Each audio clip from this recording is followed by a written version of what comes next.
অনেকেই আজকাল আমাদের কাছে জায়গা কিনতে এসে একটা অদ্ভুত জিনিস বলছেন, যেটা আমরা শুনছিও, কিছু প্রতিবাদ করছি না, যেহেতু কাস্টমার লক্ষ্মী। তো তারা বলছেন যে বর্ধমানে নাকি এত জায়গার দাম সেটা কলকাতার থেকেও এখন বেশি। তো তাদের উদ্দেশ্যে আমার এই ভিডিওটা। কলকাতা বলতে আপনি কি বোঝেন, কোন জায়গাটাকে বোঝেন? কলকাতার সারাউন্ডিংয়ে উত্তর 24 পরগনা, দক্ষিণ 24 পরগনা, হাওড়া, হুগলির বিস্তীর্ণ অঞ্চলের মানুষ কলকাতায় থাকি বলে বলে বেড়ান আর কি। ইউটিউব বা ফেসবুকেও আপনি ভিডিও দেখে থাকবেন, জোকা, নরেন্দ্রপুর কিংবা মধ্যমগ্রামে জায়গা বিক্রি হচ্ছে 2-2.5 লাখ টাকা কাঠায়। সেই দেখে আপনাদের ধারণা হয় যে কলকাতায় জায়গার দাম 2-2.5 লাখ টাকা কাঠা, বর্ধমানে 15 লাখ, 20 লাখ, 25 লাখ, 30 লাখ টাকা কাঠা।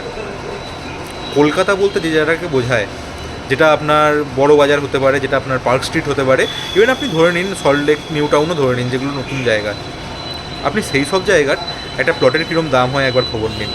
আপনি বর্ধমানে যারা এই জিটি রোডের ওপরে 50-60 লাখ টাকা কাটা জায়গার দাম শুনে ভাবছেন হ্যাঁ কলকাতায় তো এর থেকে দাম কম, তারা এই পার্ক স্ট্রিটে একটা মেন রোডের ওপর কীরকম দাম হতে পারে একটা খোঁজ নিন একটু, তাহলে আপনাদের ধারণাটা ক্লিয়ার হয়ে যাবে যে কলকাতার জায়গার থেকে বর্ধমানের জায়গার দাম অ্যাকচুয়ালি বেশি নাকি।